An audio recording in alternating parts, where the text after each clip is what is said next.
personalidad na magpapatunay na posible ang zero corruption sa Senado. Ang kanyang Exhibit A, ang Kingdom of Jesus Christ. At nagpapasalamat tayo dahil ginawa niyang posible ang malaki at masayang pagtitipon na ito natin mga Pilipino dito po sa Hong Kong. Si Pastor na? Walang iba kundi si Pastor Apollo C. Kibuloy.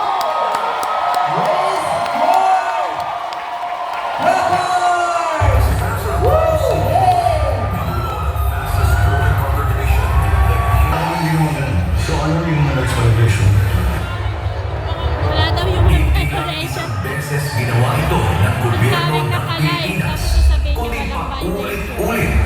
Walang pakundangang niyuyurakan at hinahamak ang batas na naghiwalay sa simbahan at estado para lamang pilitin si Pastor Apollo C. Kibuloy na yumuko sa kanila.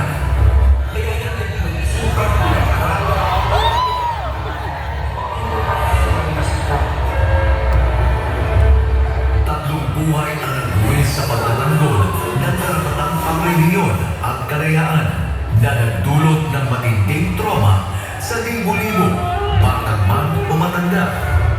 Noong Setyembre 8 taong 2024, subuko si Pastor Apollo C. Kibuloy sa isa upang itigil ang pang-aabuso sa mga miyembro ng KOJC sa Davao City. Ginawa nilang tropeo si Pastor Apollo C. Kibuloy, isang simbolo ng kanilang umanong tagumpay sa pangapi at isang babala sa sinumang lalaban sa kanila. Hinamak at inusig, hindi dahil sa isang krimen, kundi dahil sa kanyang paninindigang hindi kayang binahin. Evangelist Apollo Kibuloy is presented to the media. Paulit-ulit. Sa dami-dami ng inape, bakit nagtaga kay OJC? Alam niyo kung bakit? Kasi hindi kayo bibigay sa pera. Ang pastor ninyo, hindi bumigay sa pera nung binibili ang SMNI. Bakit inuusig si Pastor Apollo C. Kibuloy? Dahil hindi siya lumuluhod sa makapangyarihan. Dahil kasama niya ang mga Duterte at ang mga ordinaryong mamamayang walang boses. Dahil sa pamamagitan ng SMNI, inilalantad niya ang katiwalian at kasinungalingan. Hindi po ito laban ni Pastor Kibuloy. Ito po yung laban ng mga ordinaryong Pilipino na inaabuso. Sa kabila ng lahat, hindi siya sumuko. Hindi siya yumuko sa panggigipit. Nanindigan siya para sa tama. Kaya ako dito, nag-alay ako ng buhay ko para sa inyo, para kayo ay matuto. If you are in the right, defend the right, do the right, and if necessary, die for right.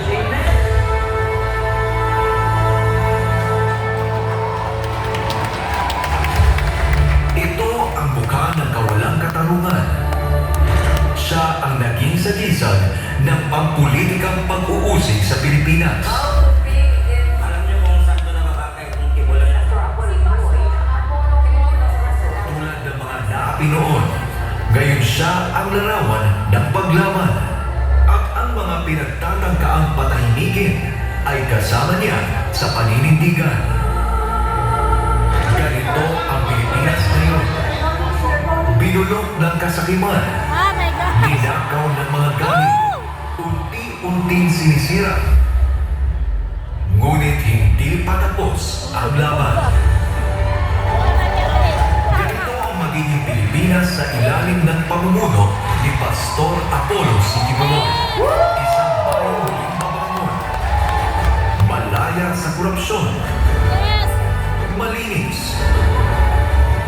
Makatarungan. Isang bansa na mula sa bayan, pinagbabahalaan ng bayan at para sa bayan. At itong KOJC, ito isang napakakongkretong halimbawa.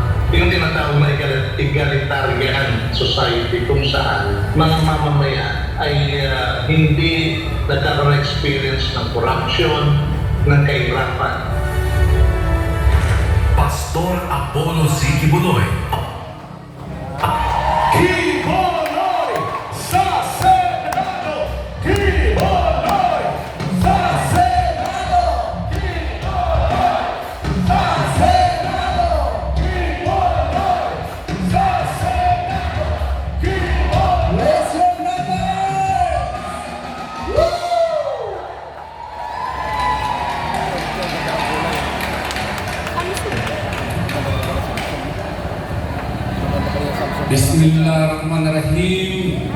Torreon.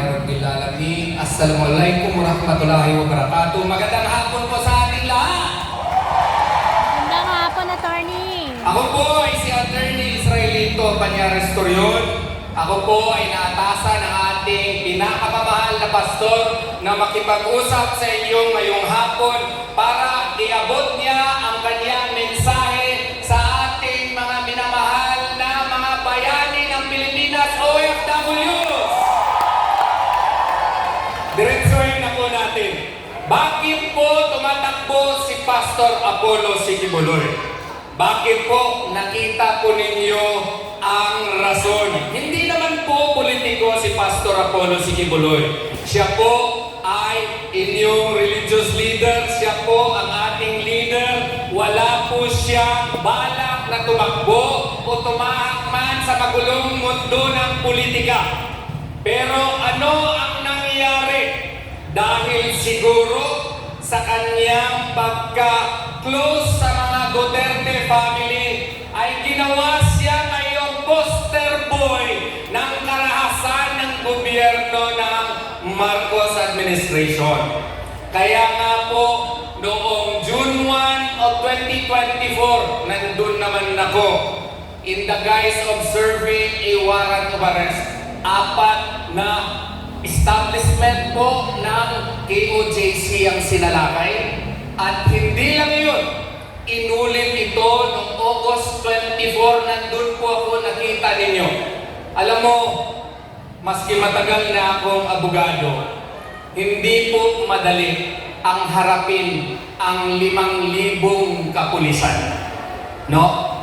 But I don't know, nawala ata ang lahat ng takot ko at dahil siguro sa dasal ng mga miyembro ng KOJC, hinarap natin ang mga kapulisan.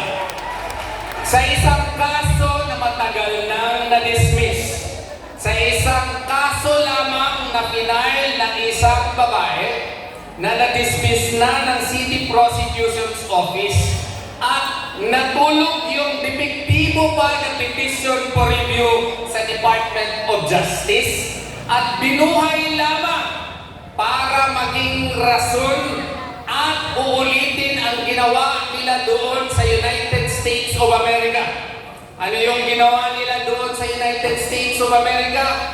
During the Biden administration, ginawa po ng administrasyon na yun na tugisin ang lahat ng mga religious organizations at ginawa pong poster boy again ang #1 fastest growing religious organization in the world, which is KOJC. Bakit nila gawain po yun, mga kapatid? Kinakailangan nilang gawain yun for a double purpose. Kasi nga, binuhay nila yung kaso at meron na sila ngayong rason na para tayo ay takutin na isaayos ang ating mga karapatang pantao. Kaya nga po, si Pastor Apollo Sikibuloy ay nagdesisyon dahil hindi siya sanay sa politika, pero lulusubin niya ang politika para magiging boses ng mga ordinaryong mamamayang Pilipino. Gusto niyang brand new! O si Pastor Apollo Sikibuloy, brand new. Pipiliin natin siya, di ba? Kaya nga po, ngayong hapon na ito, gusto niyang ipaabot sa inyo na kung pipiliin ninyo siya, meron na siyang Exhibit A. Kung pipili tayo ng kandidato, di ba dapat tingnan natin kung ano na ba ang nagawa ng tao na ito? Tingnan nyo ang KOJC. Yan po ang isang organisasyon na zero corruption. Di ba tama po? Hindi niya ito magagawa kung may bakit siya ng corruption. Kaya nga, doon po sa Senado, gusto ni Pastor Apollo Sikibuloy to be your main warrior against corruption in the government. Ay may nagtanong sa akin, attorney, ano nga bang gawain niya? Siya ay ministro, siya ay leader ng organisasyon. Ang isasabi ko na naman, mas marami pong magagawa si Pastor Apollo Sikibuloy kesa doon sa mga pabalik-balik lamang sa Senado. Ano nga naman paano niya magawang ihinto or at least i-lessen itong korupsyon na ito? Ang una, he will propose to amend the Ombudsman Law. Gusto niya na mayroon na itong magiging karapatan na magtayo ng Truth Commission which will be empowered to hire proper and competent investigators para tugisin po itong mga kurakot na gobyernong mga empleyado sana natin. Through the Truth Commission, he will be empowering these people to really conduct honest-to-goodness investigations insofar as government officers who are holding the levers of powers in the government. Ano ba? Gusto rin niya hand-in-hand with this na dapat merong batas na protektahan ang mga whistleblowers kagaya po ni Ma'am Cathy Binyag, kagaya po ng iba-ibang mga tao na gustong magsasabi ng totoo upang labanan ang korupsyon ng ating bansa. Di ba maganda po yun? Gusto rin po niya na klaruhin at amindahan ang plunder law para ibaba na po ang threshold po ng plunder kasi gusto niya death penalty po sa graft and corruption. Yes! Para makulong Bakit na. ito kinakailangan?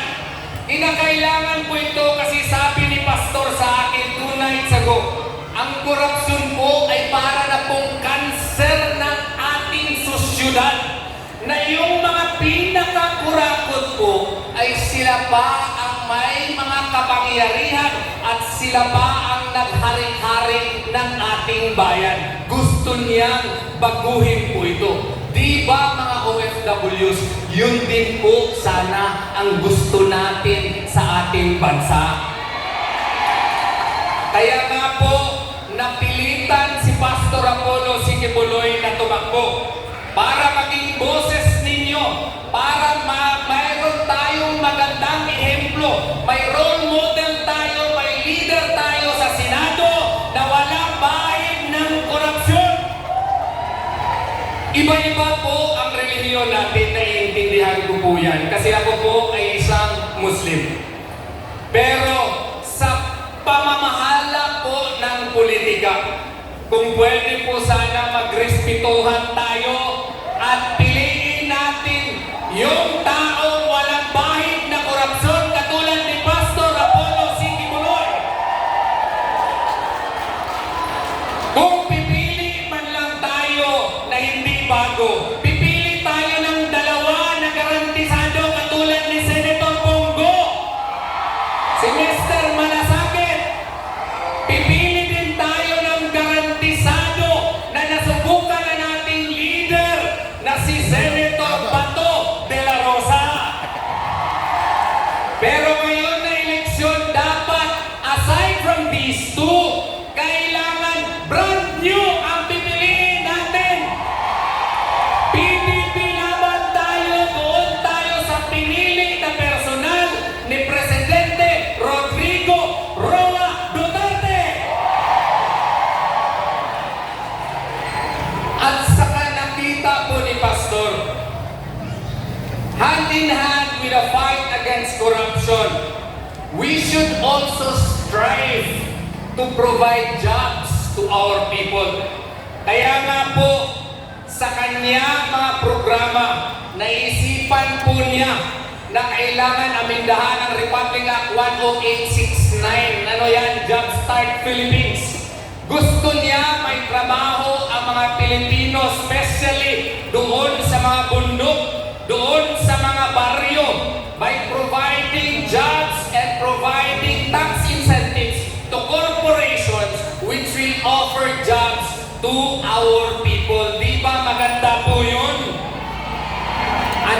Pastor lang nag-request talaga sa akin, kita niyo itong papel, dala-dala ko po ito.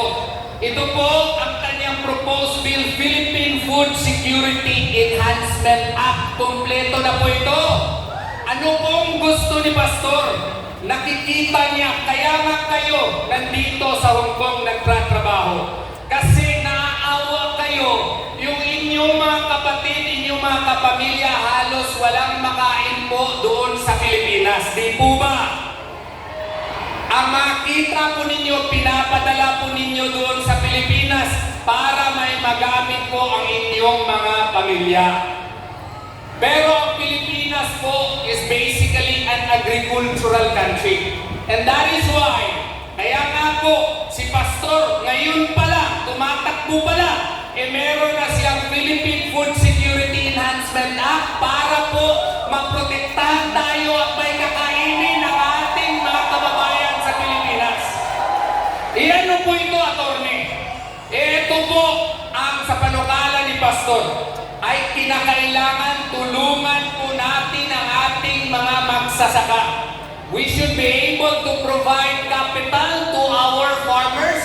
We should be able to ensure na kung ano ang itinatanim ng ating mga magsasaka, na sila po ay bibigyan ng mga punla, sila po ay bibigyan ng mga fertilizer. At kung mag-harvest po, ako po'y magsasaka, natatakot ako kung tayo mag-harvest, walang bibili. Sisiguraduhin po ni Pastor na amendahan ang batas ng agrikultura upang sisiguraduhin na ang parte na ng misyon ng Department of Agriculture na bilihin ang mga produkto po ng ating mga farmers. At saka sa OFW po, gusto niya kayong tulungan. Gusto niya siya maglagay ng batas, magbuo ng batas na dapat meron kayong continuing entrepreneurial and educational program. Kaya para pagbalik ninyo, marunong na kayong magnegosyo, nakakuha na kayo ng kurso. Di ba maganda yun? Free dapat yung education ninyo para pagbalik ninyo doon sa ating bansa, ready na po kayo. Si Pastor po ang nag-iisip po niyan. At saka gusto rin po niya na mandatory na dapat sa lahat po ng mga countries na maraming mga Pilipino may legal attaché talaga na marunong sa batas. May medical attaché na marunong sa batas at kailangan po kayong suportahan at suportahan din yung inyong retirement kay para meron kayong suporta. Yan po ang adhikain ni Pastor Apollo Sigibuloy. Kaya nga po atin siyang idasal. Katatapos lang po ng cross-examination ko doon sa kaisa-isang nag-file ng complaint against kay Pastor Apollo Sigibuloy. Idasal natin siya kay para siya na po ay makapag-post ng piyansa at siya po ay ating ilagay sa Senado.